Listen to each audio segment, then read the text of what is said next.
Hi, mesdames and messieurs. I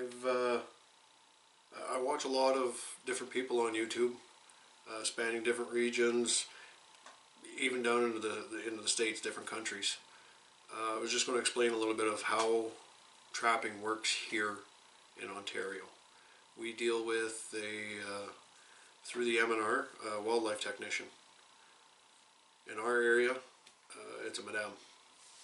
So when a trap line comes open, you can fill out a form. It's a head trapper request form. You submit that to the M&R, and if there's any open trap lines, or when they do come open, you'll get notification in the mail, consisting of a trap line map, a short detail of the trap line, and the quotas. How we acquire trap lines is through a point system. So how long you've held the license, how much fur you put under a license. For years I was holding 3 different licenses. I was the head trapper on 2 trap lines, and I was an O2 on Smokies. So you gather points when a trap line comes open. It gives you the ability, well, everybody has the ability to bid on it, but whoever has the most points gets the trap line. That's how it works here in Ontario on the registered trap lines. In order to keep your trap line, you have to catch 3/4 quota on your beaver. So for me, my beaver quota is 20, I catch 15. I can go full quota, pardon me, but usually what I do, I usually hammer my beaver off during open water season.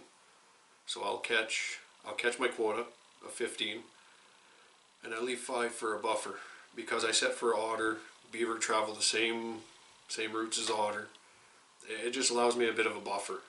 If I over harvest, then I have to report it, and that goes with any species that I have a quota for. On my particular trap line, I have a 20 beaver quota, a 5 lynx quota, and I believe it's 26 or 28 marten. I've never even come close to that, so that's kind of irrelevant. Between the forest fire and the logging, I don't really have a marten population on my trap line. As far as my trap line, it's about an hour and a half drive from my house, and it costs me about $100 every time I go. By the time I fill up the truck, fill up the skidoo, or fill up the bike, if Junior's with me and I got his bike to fill up, it's usually about $100. So every video you see of me checking, basically $100. Across Ontario, we have different rules and regulations, and I believe the trap certification is Canada-wide. As I was mentioning in my previous video, these guys are the only 2 that are certified for Fisher. The LDLs are certified for weasel and marten, but they're not certified for Fisher.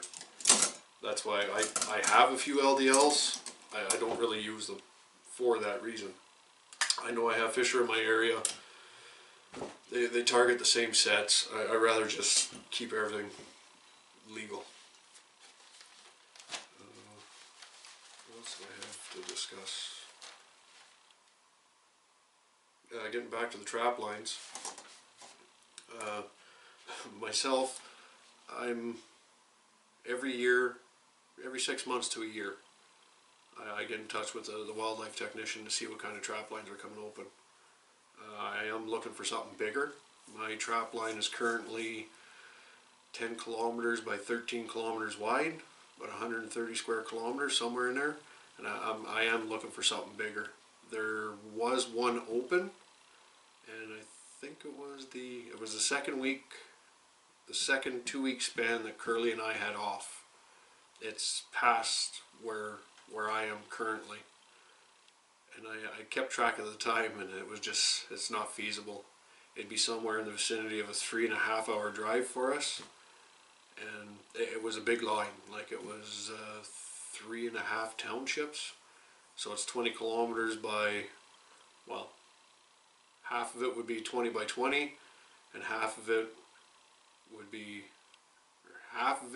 10 by 20, and the top half was 10 with like a triangular piece added to it. Anyways, it was a big line. I think the beaver quote on it was 40, but it's just not feasible. Day checks would be an absolute disaster. You get a little bit of bad weather, you're looking at a 4.5 hour drive, plus whatever the sets we have out on a line that big. You're looking at a full day for a check. It just wasn't feasible. I am still looking, and like I say, I inquire quite often about the open trap lines, or hey, have you heard anything, or is anybody giving theirs up, or so. Anyways, that's a little bit about how trapping works here. As far as the convention goes, I was told I have a spot on the warehouse floor in North Bay. I will be skinning for donations. I don't want to announce the charity just yet. I want to meet with them first, and I still got some I's to cross and T's to dot. But I will be in North Bay, and I will be skinning for charity. So if you're in North Bay at the Trappers Convention, I'm doing two of my favorite things, talking about trapping and skinning. So just don't be shy. Come up, say hi, chat. I'm hoping this is going to be a very interactive, I don't know what you want to call it. I'm just hoping it's going to be very interactive. I don't know everything, and there's people out there that have been doing this a lot longer than me. So if you have tips and tricks and hints and vice versa, like if I know Boreal Beaver was having a tough time with doing marten tails, or taking the tail out of an animal off the pelt. I'll be there if the animals come in. There's a few guidelines. I'm not doing any wolves. They're just too time consuming.